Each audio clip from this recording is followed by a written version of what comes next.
Hello, listeners. Welcome to another episode of Cognitive Dissidence. As usual, I'm your host. I'm Jacob Shapiro. I'm a partner and the director of geopolitical analysis at Cognitive Investments.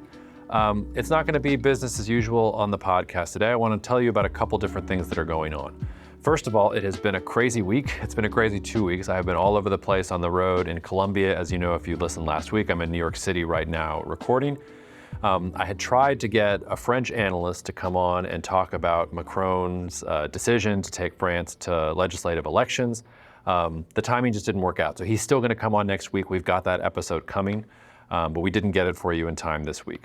One of the reasons we didn't get it in time for you, and one of the reasons I'm in New York City, is because I was interviewing a special guest that we're going to have on the podcast a week from Monday. And I don't want to step on who the guest is. I want it to be a little bit of a surprise.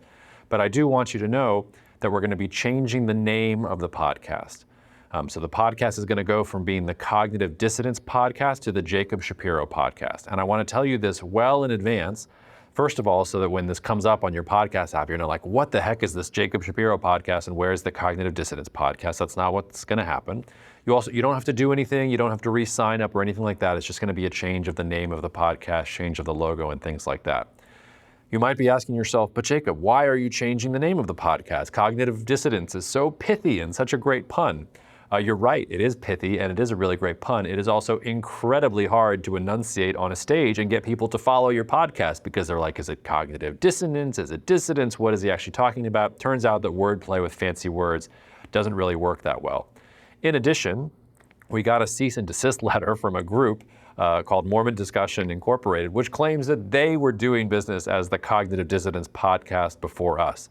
I was happy to make the change anyway. I'd been thinking about making the change anyway, but that was sort of the thing that nudged us over the edge here. So I don't want to share who the guest is with you a week from Monday because I think it's more fun for it to be a surprise, but it's going to be a special guest, and we came all the way to Princeton University to give a little bit of it away to interview him, and it's going to have a great video and everything else. But that's some of the things that we're doing behind the scenes. We've also invested in some nicer equipment. So if you're looking for us on YouTube, the video will look nicer. My podcast producer has been killing me for better video for months. I finally acquiesced. We also have some nicer travel mics, so you don't have to listen to me suffer through my AirPods Pro when I'm on the road. And hopefully that means I can push out more content as things are happening. Things are happening so much in the world. Sometimes I want to push out an emergency podcast, and I have to get the audio, and I have to get it uploaded, and then I have to get it to the producer, and then he has to edit it. And we're going to try and cut a lot of that stuff out, and hopefully that's going to mean more content in general. All of that, though, means there's not going to be a lot of content for you this week. I don't have a normal episode for you this week. We won't have a normal Monday episode next week, but we should have that episode with the French analyst at some point next week.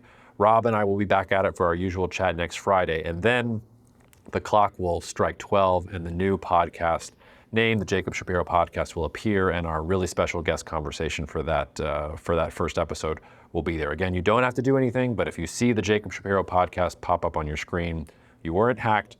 Everything is going according to plan. Continue to share this podcast far and wide with anybody that you would think would be interested in this. Last but not least, another one of the reasons that I'm in New York is that I've been having some dinners with some investors and some other pretty high-powered people. And one of the things that has sort of been a takeaway from the conversations in general is there is a lot of fear out there, especially fear related to artificial intelligence and fear around disinformation. These are topics that we've already begun to discuss on the podcast. We're going to be discussing them a lot more in the coming weeks. But I just want to reiterate to you that for as many terrible things are going on out there, and I've said this before on the podcast, but I think it bears repeating, our brains like negative information. It's like junk food for the brain. It's like the Shake Shack across the street from the hotel I'm in right now in Madison Square Park. Like, that's what my body really wants to eat, even though it's terrible for it. That's what you really want to consume in your local news or in your newspaper. You want to know what next terrible thing happened. You're even genetically sort of engineered, I should say evolutionarily engineered, to privilege bad things over good things. Human beings that put greater weight on bad news or on danger were more likely to survive than human beings who were just like, hello, I trust everyone. I'm going to hug this random lion that's coming to try and eat me on the African savannah. So we are predisposed to thinking about things negatively, and I think there's a little bit too much doom and gloom out there. There are plenty of things to be doomy and gloomy about, but I also think there are a lot of positive things, and I hope we try and highlight that on the podcast. And I tried to share in some of the conversations I've been having recently here some of the countries that I'm optimistic about, like Mexico, maybe even Argentina. Some of the sectors that I'm optimistic about, like biotechnology or matters and materials and things like that. Even some of the communities that I'm optimistic about and some of the ways that political discourse is being shaped. So I just wanted to put that in your minds as the non-junk food thing and as hopefully a little appetizer for what is to come in the podcast in the weeks and months ahead. So thank you for sticking with us this long.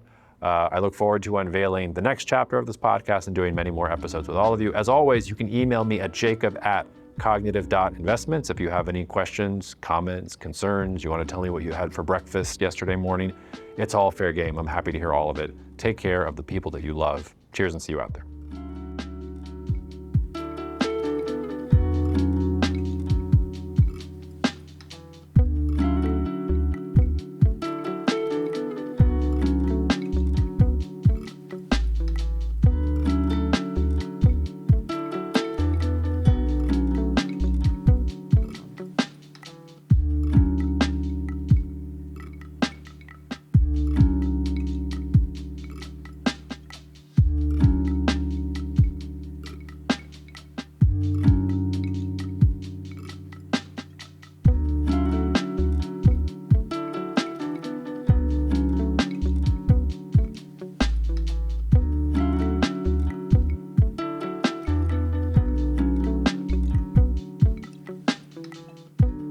Cognitive Investments, LLC is a registered investment advisor. Advisory services are only offered to clients or prospective clients where Cognitive and its representatives are properly licensed or exempt from licensure.